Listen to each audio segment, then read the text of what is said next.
Hello દોસ્તો, જય સિયારામ બધાને સ્વાગત છે આજના નવા વ્લોગમાં। આપણે જો દ્રાક્ષ લઈ આવ્યા, મોવા ગયેલા હતા એટલે જો મસ્તીની છે દ્રાક્ષ આપણી તો પેલી ભરી અને હાજના વાગી ગયા છે અને ખેતરમાં બધા કામ કરે છે એટલે આપણે જઈએ ખેતરમાં બધાને દ્રાક્ષ ખવડાવીએ। તો હાલો આપણે જઈએ ખેતરમાં।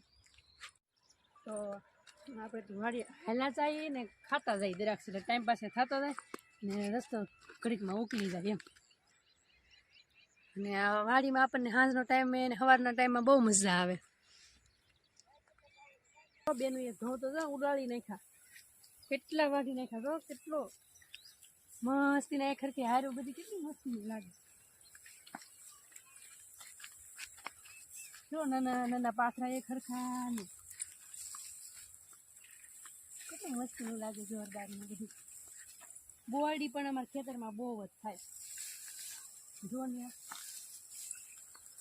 અમારે છે ને જમીન એવી છે કે એટલે બોરડી ને એવું બધું બહુ થાય। પણ ઘઉં તો મને બહુ મજા આવે, કેટલા મસ્તીને લાગે, કેમ કે આપણે પહેલી વહેલા વાવતા હોય ને તો આપણને બધું નવું નવું બહુ લાગે, નવીન લાગે।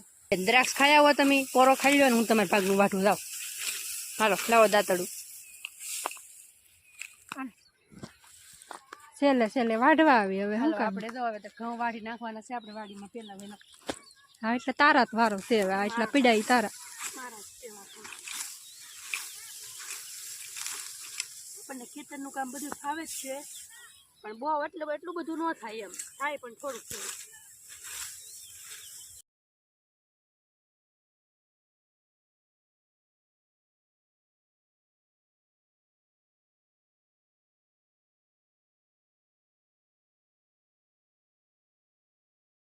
હવે તો વાડીમાંથી આવી ગયા છીએ, હવે જઈએ ઘરે, ખાવાનું હોય કંઈક ખાઈ લઈએ ને આજ આપણે જવાનું છે બહાર, એટલે હજી તૈયાર કરવાનું બાકી છે બધું, હજી તૈયાર કર્યું નથી કાંઈ, અને ઘરે જઈએ।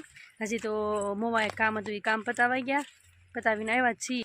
ને આપણે છે ને ગમે એટલી વાર વાડીમાં આંટો મારવા આવીએ કે એટલે મને આ રાજગરો બહુ જ ગમે, મોટા પપ્પાની એનો જ હતી, તો મને ગમે ત્યારે એમ થાય કે હું રાજગરા પાસે થોડીક વાર આંટો મારવા આવું, થોડીક વાર આંટો મારવા આવું, સેજ તે એટલો ગજબનો જવું જોવો, આપણને મજા આવે, એમ થાય કે ઘડીક વાર અહીં વાડી માટો મારી વાતાવરણ એટલું મસ્ત લાગે ને હાંસ ઘરનું, તો આપણને એમ થાય કે અહીંથી જવું જ નથી એમ થાય ને ટાઈમ થોડોક છે હાવ, અને તૈયાર કરવાનું બધું બાકી છે, તો હાલો જઈએ અને ફટાફટ તૈયાર થઈ જાય।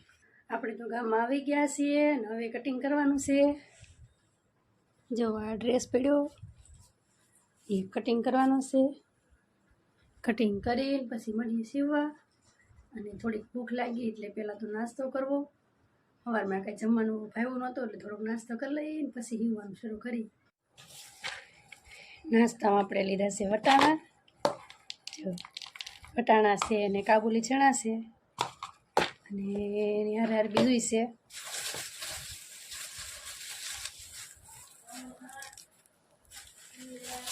આપણી ફેવરિટ, આપણે તો પહેલાં આ ખાઈશું કેમ કે આ મને બહુ ભાવે, એટલે પહેલાં આ ખાઈશું પછી આ ને પછી આ। તો હાલો બધા ચોકલેટ ખાવા, નાસ્તો કરવા, સવારમાં ખાવાનું બહુ ભાવ્યું ન હોય ને એટલે પછી નાસ્તો થોડોક કરી લઈને તો મજા આવી જાય।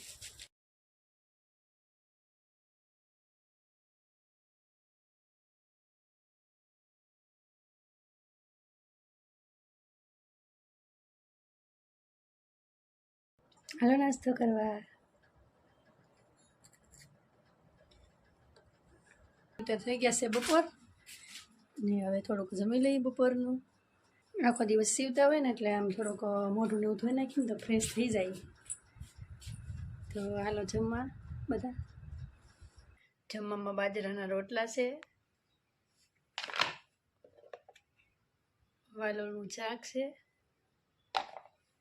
અને છાશ, કેમ કે આપણે ગામડામાં તો બધું એવું જ હોય, શાક રોટલા મેન ખોરાક હોય આપણો। ક્યારેક બીજું બનાવતા હોય પણ એ બધું સાંજે ને એમ હોય, સવારમાં તો આપણે શાક રોટલો ને એવું બધું હોય, સવારમાં નાસ્તો થોડો ઘણો કરવો નાસ્તો, ને અમારે તો બધાને ખાવા જોઈએ તો અમે સવારમાં શાક ને રોટલા ને એવું બધું બનાવતા હોય એટલે સવારમાં જ ખાઈ લેવાનું હોય। તો બપોરે આપણે સવારમાં જે બનાવેલું હોય ટિફિનમાં લાવવાનું હોય, કેમ કે અત્યારે તો અહીંયા કાંઈ ગરમ ગરમ તો ખાવા ન મળે, બપોરે આખી વાડીએ તડકાનું હાલી ન જવાય, એટલે આપણે ટિફિન બાંધતા આવી, રોજ ભરીને લેતા આવી ટિફિન, પછી ખાઈ લેવાનું। તો હાલો ખાવા બધા જમવા। 7:15 તો વિડીયોને આપણે અહીં એન્ડ કરીએ અને તમને મારો વ્લોગ ગમ્યો હોય તો લાઈક કરજો, શેર કરજો, સબસ્ક્રાઈબ કરજો. મળીએ બીજા નવા વ્લોગમાં. ત્યાં સુધી બધાને જય સિયારામ. Bye bye.